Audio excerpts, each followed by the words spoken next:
Hello everyone, welcome back to our channel. Today we delve into another chilling case that defies reasoning.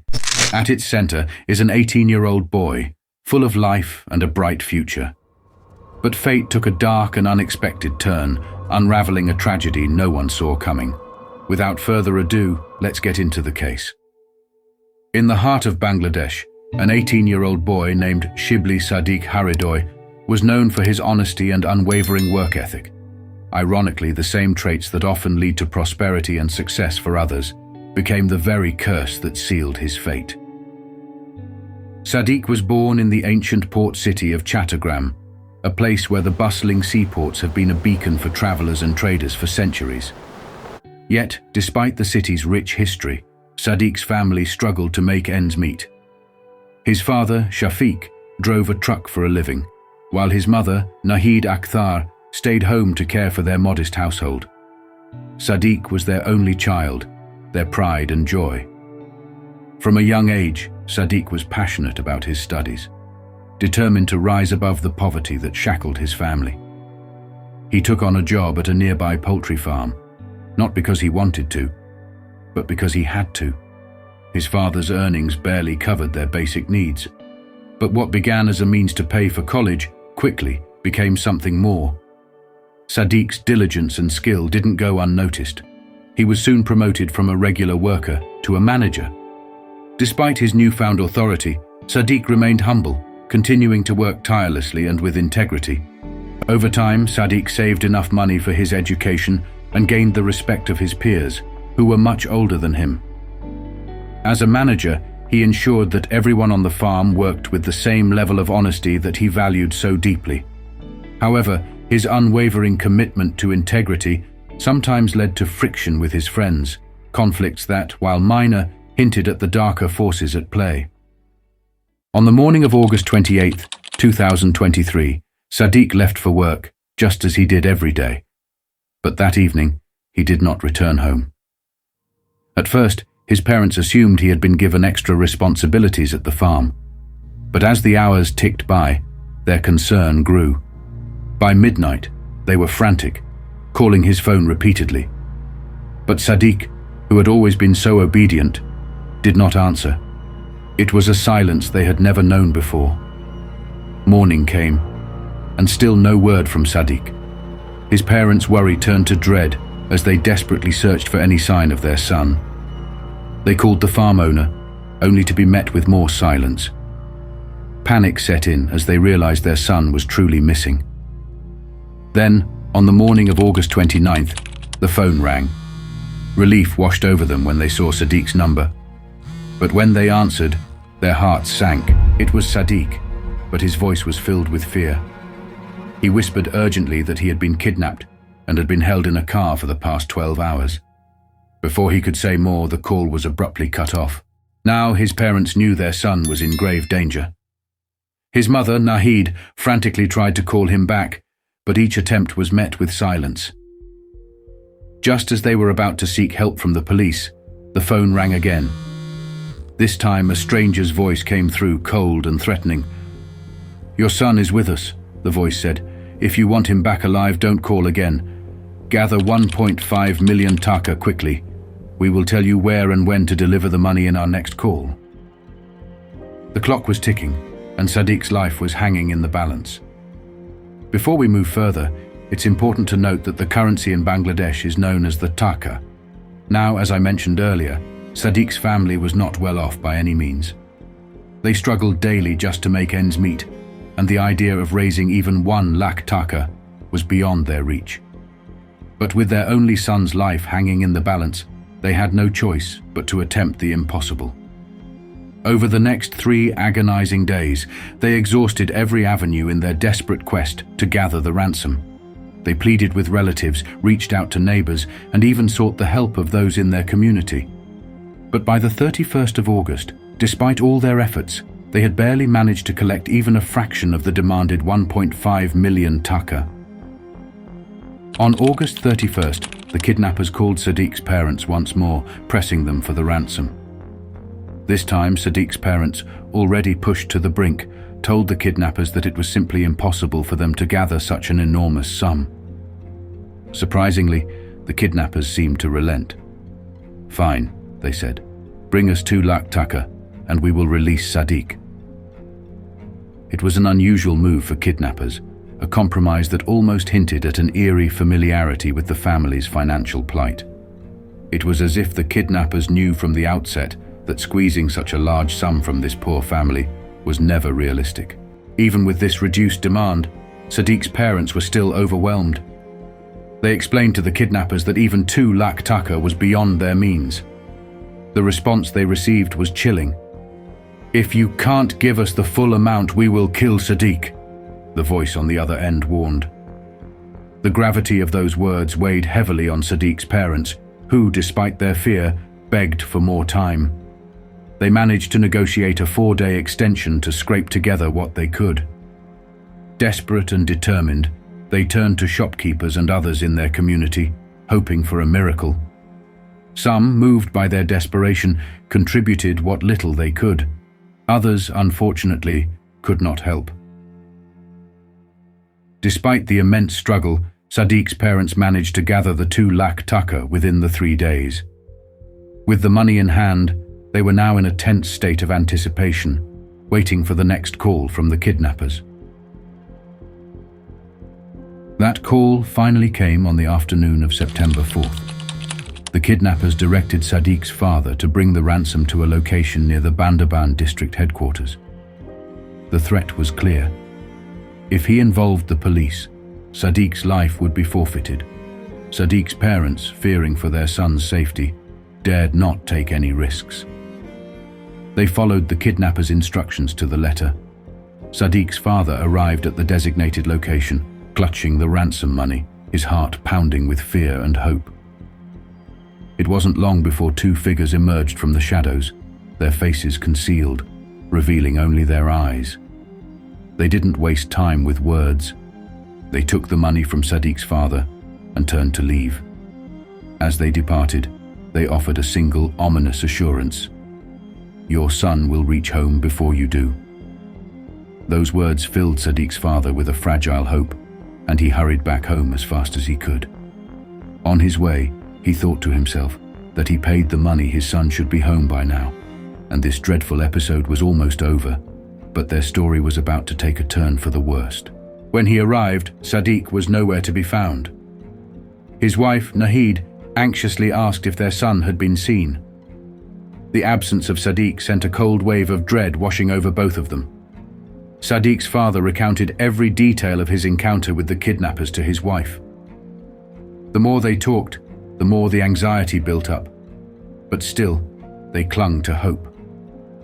They waited by the door, eyes scanning the darkness, praying for a sign of their son.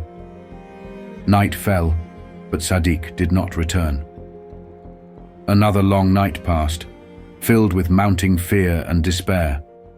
By morning, Sadiq's parents were on the verge of breaking down. Their worst fears were becoming a reality, and the tears they had held back began to flow freely. By this time, news of Sadiq's disappearance had reached the rest of the family. A concerned relative suggested that Shafiq, Sadiq's father, file a report with the police. But fear still gripped Shafiq's heart. He remembered the kidnappers' chilling warning and hesitated. However, on September 7th, driven by desperation, he dialed his son's number, hoping against hope for a response. But there was nothing, only a crushing silence. From August 28th to September 7th, Sadiq had been missing for more than 10 agonizing days. The situation had grown dire, and Sadiq's parents could no longer bear it. That evening, they made the painful decision to go to the local police station. There, they poured out the details of the past 10 days, recounting their every effort, every call, and every threat. The police at first were stern, chastising them for not reporting the kidnapping sooner. But as they listened to the desperate parents recount the kidnappers' threats, their anger softened. They understood the terror that had gripped Sadiq's parents, the fear that had kept them silent. Without wasting any more time, the police formed a search team and began their investigation. The race against time had begun. During the investigation, the police began by delving into Sadiq's background. They sought to understand his behavior at college, the kind of friends he kept, and how he interacted with his family. As the investigation unfolded, a clear picture of Sadiq emerged. He was a bright, diligent student, wholly committed to his studies and work. His focus was so intense that he didn't even hang out with his friends much. The police then turned their attention to Sadiq's friends. Initially, they were met with silence, but under persistent questioning, the friends reluctantly opened up. They revealed that Sadiq had recently had a minor altercation with a fellow worker at the poultry farm, a man named Umongching Marma. This lead prompted the police to investigate Umongching Marma's past. What they uncovered was unsettling. Umongching Marma had a shadowy history, having been linked to a previous kidnapping case. Although Umongching wasn't the mastermind behind that crime, he had played a supporting role. The case was eventually dropped due to a lack of evidence, and Umongching had evaded justice. However, given his history, the police's suspicions immediately fell on him. On September 8th, the authorities raided Umongching's residence and took him into custody for questioning. After hours of intense interrogation, Umongching Marma broke down and admitted his involvement in Sadiq's kidnapping. But his confession didn't end there. He revealed that he wasn't acting alone. 5 others, Suiching Mung Marma, Ang Thui Mung Marma, Ukyathawai Marmaal, Uching Thoy, and Kasai Ong Chowdhury, who worked at the same poultry farm as Sadiq, were also involved. According to Umongching, the plan had been in the works for quite some time, and Sadiq had always been their intended target. The reason? Shibli Sadiq's integrity and the fact that despite being the youngest, he had been promoted to manager. He would not let them slack at work. He would take note of anything going missing. His honesty had been a thorn in the side of Umongching Marma and the others, who resented him for making it difficult for them to be dishonest in their work. Umongching Marma elaborated further, recounting that on the morning of August 28th, he and his cohorts had stolen the money Sadiq had brought to pay the farm's supplier. Despite this, Sadiq, ever the noble soul, didn't point fingers. Instead, he told the owner he had misplaced the money and promised to replace it. This act of kindness only fueled Umongching Marma's hatred. In his twisted mind, there was only one way to deal with Sadiq. With his plan set in motion, Umongching contacted a few of his associates and called Sadiq, pretending he wanted to settle their differences. He assured him that there were no hard feelings and suggested they meet outside of work, away from prying eyes, at a secluded location. Trusting him, Sadiq willingly went along, unaware of the fate that awaited him. But once they had him isolated, Umongching Marma and his accomplices turned on Sadiq. They dragged him to a secluded area near a forest, where they began their brutal campaign of torture. Sadiq endured unimaginable pain at the hands of those he once considered friends. At one point, during a brief moment of opportunity, Sadiq managed to make a call to his mother. But his captors, knowing his every move, quickly caught him and moved him to another location to avoid detection. The original plan was simple: kidnap Sadiq, rough him up, demand ransom from his family, and set him free. But things quickly spiraled out of control. In the chaos, Sadiq recognized 2 of the kidnappers. Suddenly the stakes were higher. They hadn't planned on killing him, but now they feared that letting Sadiq go would mean getting caught. Panic set in, and a deadly decision was made. The others held Sadiq down as their leader. Umongching Marma wrapped his hands around Sadiq's neck. He squeezed, tightening his grip, refusing to let go until Sadiq's body went limp and lifeless. They dumped his body in an isolated spot, covering it with banana leaves, and left. If the story ended here, it would seem like just another kidnapping gone wrong. But that wasn't the end. It gets worse from here. So before we continue, I want to pause here and warn you about what to come next. What happened next is so disturbing, it could unsettle even the toughest of minds, so if you're easily disturbed, I suggest you turn away now. The ones who are able to stomach the gruesome details. Let's continue. Umongching and others feared if the body was discovered, It might get traced back to them, so they went back with butcher knives and cut him into many pieces. These animals didn't stop there. They maliciously peeled the meat off the bones and spread his remains in the area. According to some accounts, they even cooked and ate parts of him.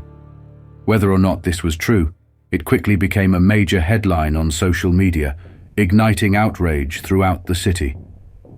People took to the streets in protest, demanding justice. What followed next can only be described as total chaos.